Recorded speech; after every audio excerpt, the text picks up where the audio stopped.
Baik, kita akan melanjutkan pembacaan kita. Kemarin kita sudah selesaikan Kejadian pasal yang kelima tentang silsilah Adam dan Hawa ya. Dan kita masuk hari ini di Kejadian pasal yang keenam, judul perikopnya air bah ya. Kejatuhan manusia saudara ya. Kalau kita lihat kejahatan manusia, maaf. Kejahatan manusia. Kejadian 6, ketika manusia itu mulai bertambah banyak jumlahnya di muka bumi dan bagi mereka lahir anak-anak perempuan, ya, maka anak-anak Allah melihat bahwa anak-anak perempuan manusia itu cantik-cantik. Lalu mereka mengambil istri dari antara anak-anak ya, dari antara perempuan-perempuan itu siapa saja yang disukai mereka. Berfirmanlah Tuhan, rohku tidak akan selama-lamanya tinggal di dalam manusia, karena manusia itu adalah daging. Tetapi umurnya akan 120 tahun saja. Ya, saudara, kalau kita melihat di sini saudara ya, firman Tuhan. Ya, dari Kejadian pasal yang ke-6 kita melihat di sini ya. Sebagian orang mengira bahwa anak-anak Allah di sini itu adalah malaikat-malaikat yang jatuh. Ya, banyak penafsiran yang berkata di sini kita lihat tadi ayat 1, ketika manusia itu mulai bertambah banyak jumlahnya di muka bumi dan bagi mereka lahirlah anak-anak perempuan, ya, maka anak-anak Allah melihat bahwa anak-anak perempuan manusia itu cantik-cantik. Nah, sebagian orang menafsirkan bahwa anak-anak Allah di sini yang dimaksudlah anak-anak adalah malaikat-malaikat yang jatuh. Namun anak-anak Allah di sini yang dimaksud saudara ya bukanlah malaikat ya, karena malaikat tidak dapat kawin atau mempunyai anak. Beberapa pakar yakin bahwa ungkapan ini menunjuk kepada keturunan orang benar yaitu Set ya, yang saling kawin dengan keturunan Kain yang jahat ya. Hal ini tentu melemahkan pengaruh baik dari orang-orang yang setia dan meningkatkan kemerosotan moral di dunia yang mengakibatkan ledakan kejahatan. Ya, karena sudah banyak manusia di bumi, tetapi Tuhan mengelompokkan dua golongan. Di sana dikatakan ada anak-anak manusia, ada anak-anak Allah ya. Yang dimaksud dengan anak-anak Allah ini adalah keturunan orang benar, saudara. Kita tahu bersama ya, keturunan Set ya itu keturunan orang-orang benar, dan keturunan Kain ya dari anak yang lain itu keturunan jahat. Ya, dan kita melihat di sini ya firman Tuhan berkata lalu mereka saling kawin ya. Perlu bagi kita di sini saudara ketika membangun sebuah pernikahan ya. Kalau orang dulu berkata mungkin ya, orang-orang bilang itu ya harus dilihat bibit bebet bobotnya. Itu sebenarnya bagus juga, tapi jangan hanya melihat dari kekayaan. Karena banyak orang dunia sekarang itu hanya melihat bibit bebet bobot, itu selalu bicara harta. Tapi bibit bebet bobot yang kita lihat di sini adalah apa? Anak-anak Allah. Ya, kita harus melihat ya, anak-anak kita menikah kita pastikan dengan keturunan orang benar, anak-anak Allah saudara. Di sini dikatakan supaya apa? Terjadi keturunan ilahi. Ketika orang yang takut akan Tuhan bertemu dengan orang yang takut akan Tuhan, anak Allah bertemu dengan anak Allah, maka keturunannya itu akan menghasilkan keturunan ilahi ya, dan tidak semakin banyak kemerosotan moral yang terjadi ya. Kita lihat di sini misalnya ya, kalau ada orang takut Tuhan menikah sama orang pemabuk ya, bisa jadi ketika mereka menikah bukan orang pemabuk ini yang bertobat, tapi anak Tuhannya, anak Allahnya ini yang akhirnya ikut-ikutan mabuk saudara. Kenapa? Karena ya daging ini tidak kuat.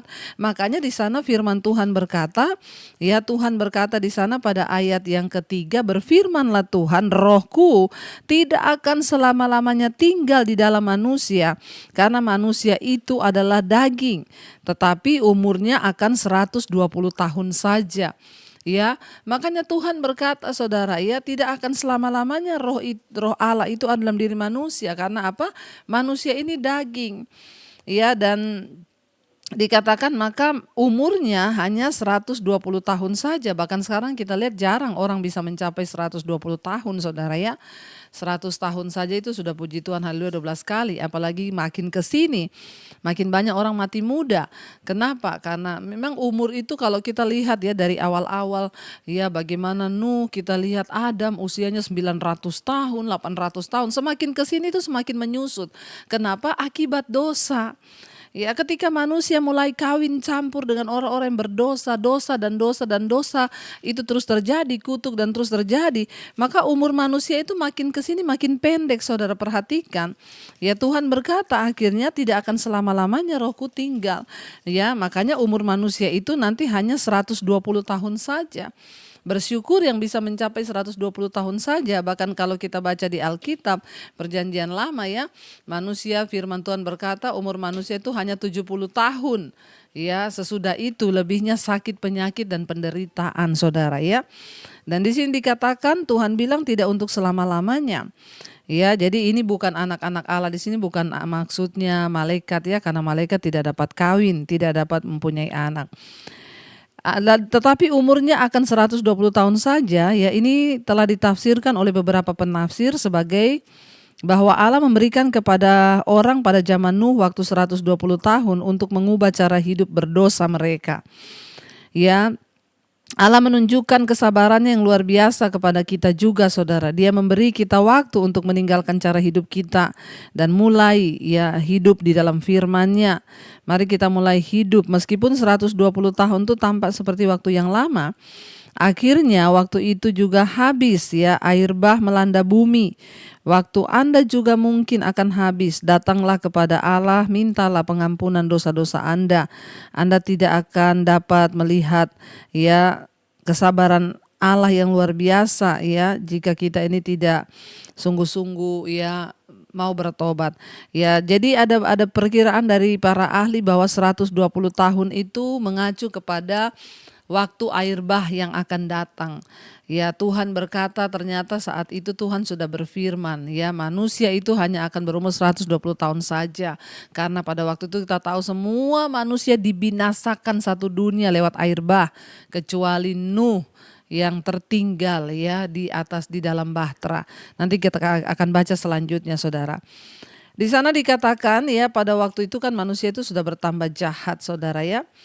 Ayat 4, pada waktu itu orang-orang raksasa ada di bumi dan juga pada waktu sesudahnya ketika anak-anak Allah menghampiri anak-anak perempuan manusia dan perempuan-perempuan itu melahirkan anak-anak bagi mereka, inilah orang-orang yang gagah perkasa di zaman purbakala, orang-orang yang kenamaan ya.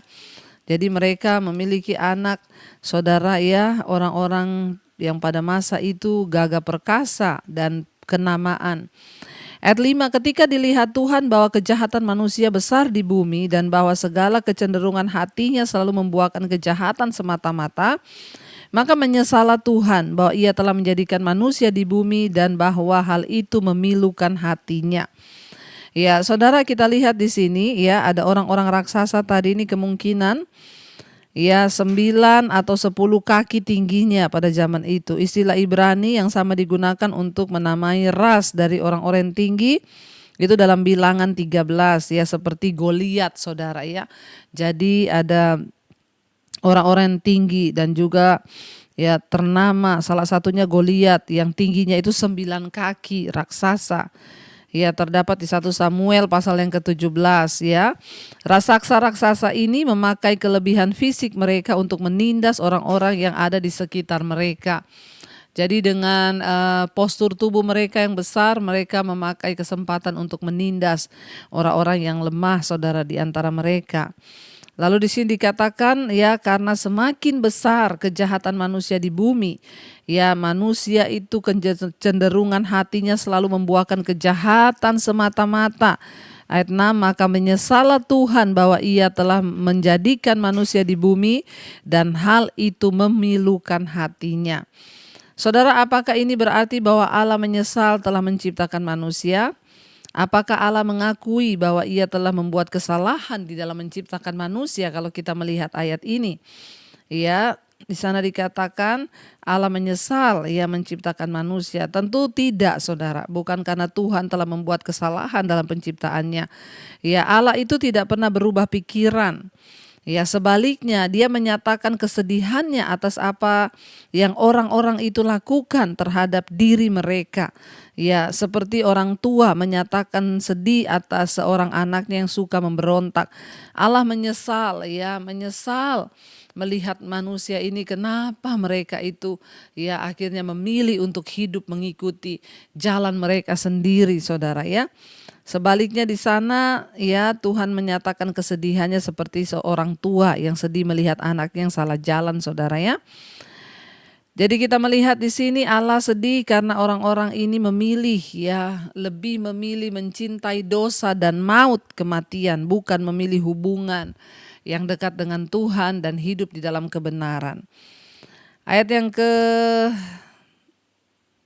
berfirmanlah Tuhan, aku akan menghapus manusia yang telah kuciptakan itu dari muka bumi, baik manusia maupun hewan dan binatang-binatang melata dan burung-burung di udara. Sebab aku menyesal bahwa aku telah menjadikan mereka, tetapi Nuh mendapat kasih karunia di mata Tuhan. Ya, saudara, dosa telah membuat manusia ya lupa diri sehingga mereka melupakan Tuhan. Ya, dan Tuhan juga bersedih melihat semua itu. Dosa-dosa menghancurkan hati Allah, saudara, sama seperti dosa yang diperbuat pada zaman Nuh. Meskipun demikian, Nuh menyenangkan hati Tuhan, walaupun ia jauh dari sempurna. Kita dapat mengikuti teladan Nuh yang berusaha menyenangkan hati Tuhan. Ya, kendati ada dosa yang mengelilingi kita. Kenapa Tuhan memusnahkan ya seluruh manusia? Tuhan berharap hanya ada Nuh yang disisakan, yaitu orang benar. Tuhan ingin ada satu generasi lagi yang di dunia ini yang tertinggal, yaitu keturunan orang benar. Tetapi yang namanya saudara dosa sudah menguasai dunia. Ya, apakah setelah Nuh melahirkan anak-anaknya di dunia lalu anak-anak itu juga akan hidup benar? Ya, sekali lagi Tuhan menciptakan manusia dengan pilihan dan kehendak bebas. Ya, Tuhan inisiatif untuk membersihkan dunia ini dari dosa, dari orang-orang yang ya tidak benar, orang-orang yang hanya mau melakukan kejahatan. Makanya jangan terus hidup di dalam dosa, saudara ya. Dikatakan di sana ya Nuh itu mendapat kasih karunia di mata Tuhan. Ya, Tuhan berkata dia akan membinasakan seluruh bumi, tetapi Nuh mendapatkan kasih karunia. Dengan mengatakan bahwa Nuh benar dan tidak bercela bukan berarti bahwa ia tidak pernah melakukan dosa. Alkitab mencatat salah satu dosa Nuh ya itu di dalam ya Kejadian 9 ya. Sebaliknya itu berarti bahwa Nuh dengan segenap hati mengasihi dan mentaati Allah. Sepanjang hidupnya ia berjalan langkah demi langkah dalam iman sebagai panutan hidup bagi generasinya. Ya, seperti Nuh kita juga hidup dalam dunia yang sudah dipenuhi dengan kejahatan. Ya, apakah kita mempengaruhi orang lain untuk hidup di dalam dosa atau hidup dalam kebenaran? Saudara, kita melihat di sini ya bahwa Nuh adalah orang yang mendapat perkenanan Tuhan. Kenapa, saudara? Karena Nuh hidup benar. Ya, karena Nuh hidup bergaul dengan Allah. Ya, di tengah dunia yang sudah penuh dosa saat ini kita hidup seperti di zaman Nuh. Ya, di mana semua orang kecenderungan hatinya itu melakukan dosa, dan dosa. Tapi biarlah kita mau memutuskan untuk hidup benar sehingga kita mendapatkan perkenanan Tuhan, saudara ya. Karena waktu kita mendapatkan perkenanan Tuhan, saudara, kita akan mengalami keluputan. Saya berdoa supaya kita semua ya mari ya teruslah kita mau berbuat kebenaran, mau hidup dalam kekudusan. Ya, itu yang Tuhan mau dari hidup kita, saudara. Ya, supaya ya tidak dibinasakan lagi dunia ini. Saudara bayangkan ya peristiwa air bah itu membunuh semua orang, seluruh makhluk kecuali yang ada di dalam bahtera Nuh. Ya, dan kita akan pelajari selanjutnya bagaimana akhirnya Nuh dengan segala ketaatan menerima perintah Tuhan untuk membangun sebuah bahtera. Dan kita akan melanjutkan firman Tuhan hari ini Kejadian pasal yang ke-6, sekarang sudah sampai di ayat yang ke-9. Riwayat Nuh ya, ayat 9, inilah riwayat Nuh. Nuh adalah seorang yang benar dan tidak bercela di antara orang-orang sesamanya, dan Nuh itu hidup bergaul dengan Allah. Nah, kemarin kita sudah baca seketika Tuhan memusnahkan semua yang bernafas di bumi, Tuhan menyisakan Nuh sebagai orang yang berkenan di hatinya. Kenapa Nuh mendapat kasih karunia di mata Tuhan? Kenapa Nuh berkenan di mata Tuhan? Karena ayat ini berkata, Nuh adalah seorang yang benar dan tidak bercela ya di antara orang-orang sesamanya, dan Nuh itu hidup bergaul dengan Allah. Saudara, Nuh hidup bergaul dengan Allah. Nuh itu tidak bercela, dia hidup takut akan Tuhan. Ya, kita melihat di sini bagaimana untuk bisa orang itu hidup dalam perkenanan Tuhan dan mendapatkan kasih karunia. Kenapa Nuh diluputkan dari kebinasaan besar? Di tengah dunia seluruh bumi dibinasakan dan hanya Nuh dan keluarganya yang tinggal, karena Alkitab berkata Nuh adalah orang benar yang hidup tidak bercela di antara orang-orang sesamanya. Kita tahu bersama firman Tuhan berkata di zaman itu semua orang sudah melakukan dosa, hidup menurut keinginan daging mereka, tetapi Nuh memilih untuk tetap tinggal dalam kekudusan. Percayalah saudara, ada berkat Tuhan yang menanti bagi orang-orang yang mau setia dan taat. Walaupun keadaan di sekeliling kita mau seperti apa rusaknya, jangan terikut gelombang arus. Jangan terikut arus dunia saudara, di mana dikatakan saudara, ya ada orang-orang yang ya saya juga terpaksa merokok, bukan ya sekeliling saya merokok. Saya terpaksa minum minuman, saya mabok karena ya sekeliling saya juga mabok. Ya, jangan ikut-ikutan dengan dunia. Keadaan semakin rusak, tetapi orang yang bertahan dalam kebenaran firman akan mengalami ya keluputan yang dari Tuhan. Dengan mengatakan bahwa Nuh hidup benar dan tidak bercela, bukan berarti bahwa ia tidak pernah melakukan dosa, saudara ya. Itu tetap yang namanya manusia itu pasti berdosa, tetapi Nuh ya mendapatkan kasih karunia karena niat hatinya yang tetap mau hidup melakukan firman. Sebaliknya itu berarti bahwa Nuh dengan segenap hati mengasihi dan mentaati Allah ya. Di dalam mengasihi dan mentaati Tuhan seringkali kita masih terjatuh, tetapi Tuhan tidak melihat itu. Tuhan melihat niat hati kita yang mau terus bangkit untuk hidup dalam kebenaran dan kekudusan ya. Dan sepanjang hidupnya ia berjalan langkah demi langkah dalam iman ya, sebagai panutan hidup bagi generasinya saudara. Ya, Nuh menjadi panutan bagi anak-anak, bagi keluarganya dan orang-orang yang ada di sekelilingnya. Ayat yang ke-10, Nuh memperanakkan 3 orang anak laki-laki yaitu Sem, Ham, dan Yafet. Ayat 11, adapun bumi ini telah rusak di hadapan Allah dan penuh dengan kekerasan. 12, Allah menilik bumi itu dan sungguhlah rusak benar, sebab semua manusia menjalankan hidup yang rusak di bumi. Jadi ingat, Tuhan itu sesekali menilik bumi. Kalau bumi itu sudah terlalu rusak ya, maka Tuhan mengizinkan saudara sesuatu terjadi. Ya, karena itu biarlah dia menemukan di antara di bumi ini masih ada orang-orang yang benar, yang mau berseru dan mau tetap berusaha mentaati dan mengasihi Tuhan dengan sepenuh hati. Ayat 13, berfirmanlah Allah kepada Nuh, aku telah memutuskan untuk mengakhiri hidup segala makhluk, sebab bumi telah penuh dengan kekerasan oleh mereka, jadi aku akan memusnahkan mereka bersama-sama dengan bumi. Saudara, hidup benar, hidup mencari perkenanan Tuhan, itu Alkitab berkata, Tuhan itu bergaul karib dengan orang yang takut akan Dia dan rahasianya diberitahukannya kepada mereka. Saat Tuhan ingin membinasakan seluruh bumi, Dia memberitahukan rahasianya kepada Nuh.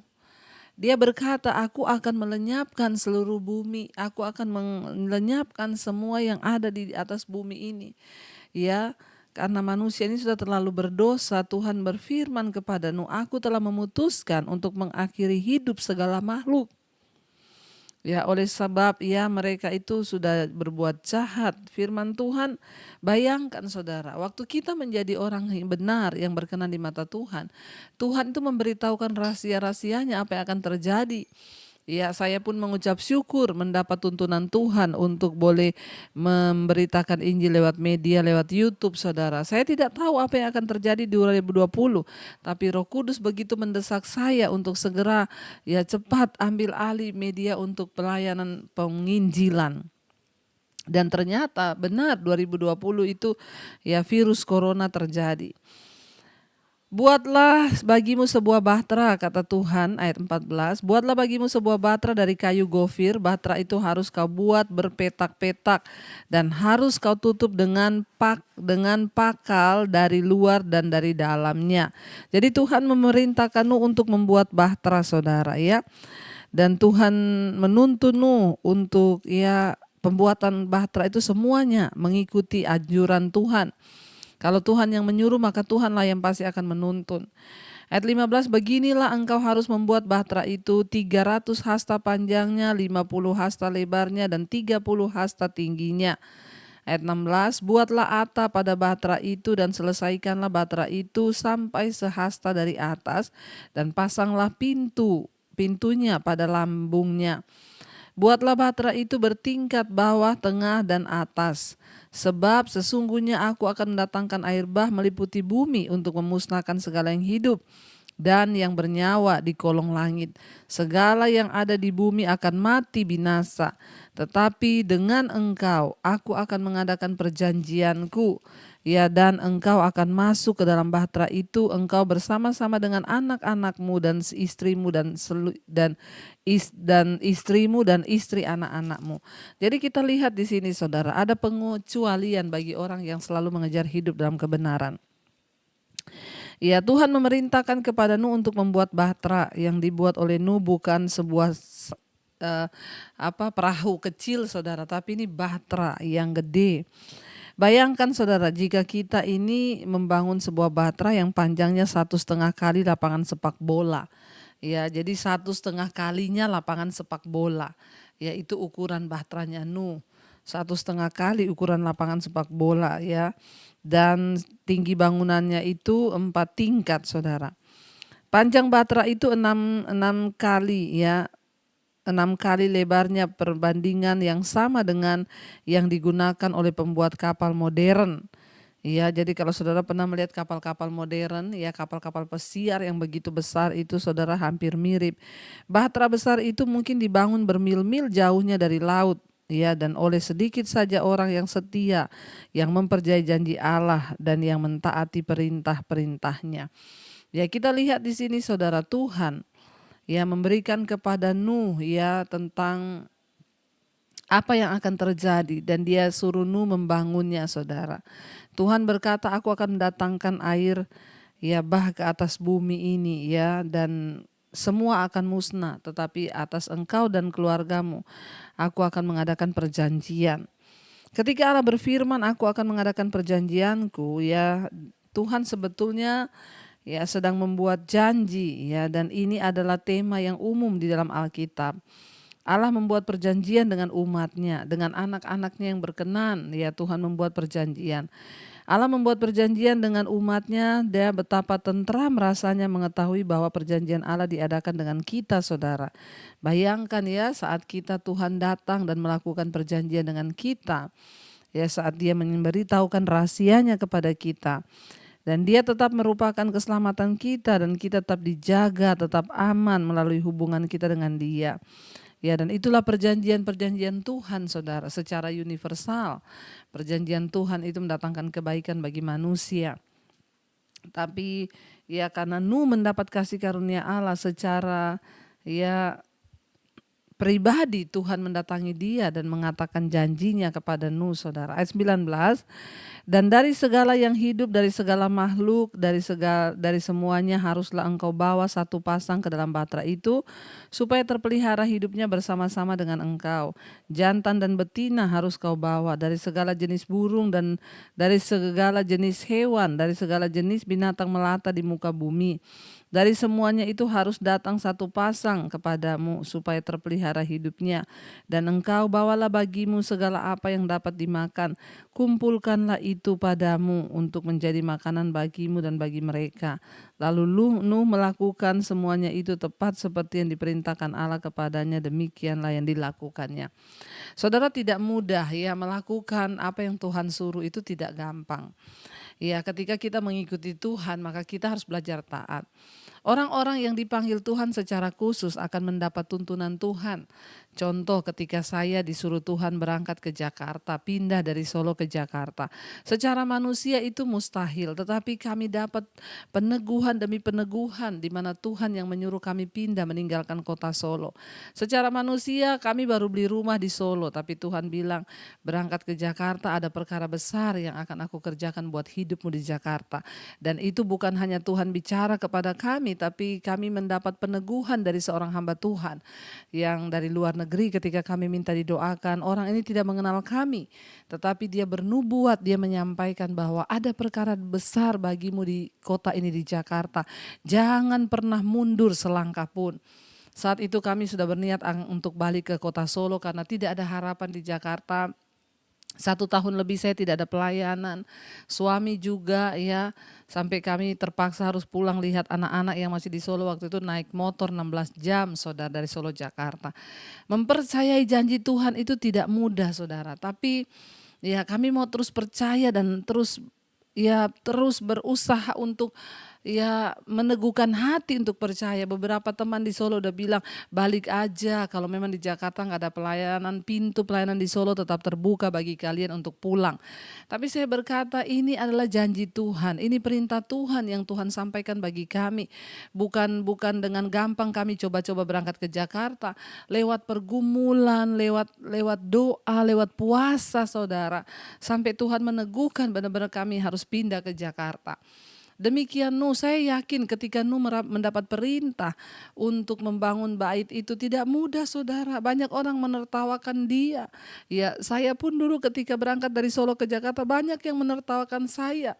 Mereka berkata mau cari apa lagi di Jakarta. Orang di Solo aja pelayanan sudah bagus, sudah punya rumah, mau ngapain. Tapi kita nggak bisa ngomong kepada orang-orang yang tidak mengerti rencana Tuhan atas hidup kita saudara. Nuh pun mengalami yang sama. Orang beranggapan Nuh gila, ngapain dia bangun batra di atas gunung, orang itu bikin perahu, bikin kapal di pinggir laut. Ya kenapa dia bikin di atas gunung, ini Nuh sudah gila saudara. Tapi ya itulah, untuk menggenapi janji Tuhan, panggilan Tuhan, bahkan rencana Tuhan atas hidup kita, seringkali orang lain tidak mengerti. Hanya kita dengan Tuhanlah yang berurusan. Seringkali kita nggak bisa cerita kepada siapapun karena orang akan menertawakan kita. Ya, menanti sesuatu yang besar Tuhan akan kerjakan bagi kami di Jakarta, apa itu? Ya, sekarang kami baru mengerti saudara, ternyata inilah maksud Tuhan. Tuhan membukakan pintu-pintu pelayanan dari kota ini. Betapa saya melihat sekarang, oh ya ternyata, dan itu bukan 1-2 tahun kita tunggu saudara. Bertahun-tahun bahkan puluhan tahun, hampir 11 tahun baru tergenapi. Tapi saya cuma percaya saudara, mari kita orang-orang yang melangkah dengan iman, kita harus percaya dengan iman bahwa Tuhan itu Tuhan yang bekerja saat kita mempercayai Dia. Seperti Nuh saudara ya, Nuh mendapat hak untuk bekerja ketika Allah menyuruhnya membangun bahtera besar itu. Ya, orang lain pasti telah diperingatkan ya mengenai bencana yang akan datang. Namun rupanya mereka tidak mengharapkan hal itu terjadi. Saat ini saudara ya tidak banyak yang berubah. Setiap hari ribuan orang diperingatkan tentang penghukuman Allah yang akan tidak terelakkan, yang akan datang nanti. Tetapi banyak juga dari mereka yang tidak benar-benar mau percaya akan hal itu. Ya, jangan mengharapkan orang-orang akan menerima pemberitaan yang kita sampaikan. Ya, tetapi mari kita membenahi diri saudara, introspeksi diri. Kenapa? Karena penghukuman Tuhan bisa datang kapan saja. Yang terpenting adalah kita mau taat kepada firman. Yang terpenting adalah kita mau percaya saudara ya. Walaupun sulit bagi kita untuk menyampaikan apa yang kita dapat dari Tuhan, tapi biarlah kita mau menjadi orang-orang yang mau percaya bahwa Dia Tuhan yang memperingatkan sampai hari ini saudara, kita harus terus berjaga-jaga dalam iman, karena kita nggak tahu sampai kapan hari kedatangan Tuhan itu tiba. Bagi orang yang berjaga-jaga, kedatangan Tuhan adalah sebuah berita sukacita, tapi bagi mereka yang belum siap, yang masih hidup dalam dosa, itu adalah berita kebinasaan. Karena itu saya berdoa untuk setiap kita jemaat Mesbah Doa, kita menjadi anak-anak yang disiapkan Tuhan untuk semakin hari boleh semakin mengenal rencana dan kehendak Tuhan. Mari kita tundukkan kepala kita berdoa. Terima kasih Bapa untuk firman-Mu hari ini mengingatkan kami Bapa bagaimana kami hidup menurut tuntunan Tuhan. Nuh hidup kudus, tidak bercela di antara angkatan sesamanya. Karena itu Tuhan memperhitungkan Nuh ketika semua dibinasakan, Nuh dan keluarganya diluputkan Tuhan. Biarlah kami juga menjadi orang-orang yang diluputkan Tuhan hari-hari ini, karena kami mau hidup benar, kami mau mengejar perkenanan Tuhan. Apa yang belum beres dari hidup kami Tuhan bereskan. Dalam rumah tangga, keluarga, suami-suami menjadi yang takut Tuhan, istri menjadi penolong, anak-anak takut akan Tuhan. Kami berdoa membawa keluarga kami Tuhan dalam rencana-Mu. Biarlah keluarga kami dipakai Tuhan di akhir zaman ini untuk menjadi orang-orang yang membawa keselamatan. Melihat sekeliling kami yang sedang berjalan menuju kebinasaan, biarlah kami semua peka Tuhan. Bapa, kami berdoa untuk keluarga besar kami juga yang belum mengenal Engkau. Biarlah Tuhan mereka boleh juga menerima karya keselamatan itu. Kami berdoa dalam nama Yesus, selamatkan keluarga besar kami, orang tua, saudara kami Tuhan yang mungkin hari ini sedang terbaring sakit. Jamah dan lawat Bapa, kesembuhan-Mu terjadi. Ampuni dosa pelanggaran kami. Kami percaya Bapa, Engkau menciptakan kami dengan tubuh yang sehat, dan kami berdoa karena itu berikan kami kesembuhan Bapa. Terima kasih Bapa. Kami membuka hati dan tangan kami untuk menerima berkat Tuhan. Diberkatilah Engkau dalam hidup-Mu, diberkati rumah tangga-Mu, diberkati pekerjaan-Mu, diberkati kesehatan-Mu, diberkati keuangan-Mu, dan Engkau akan menjadi berkat bagi banyak orang. Karena itu terimalah kiranya berkat dari Allah Bapa, cinta kasih Tuhan Yesus Kristus, penyertaan Allah Roh Kudus menyertai hidupmu mulai hari ini bahkan sampai kali yang kedua Tuhan Yesus datang menjemput kita. Nama-Mu tercatat dalam kitab kehidupan. Dalam nama Tuhan Yesus yang percaya diberkati, katakan bersama, amin, amin, amin.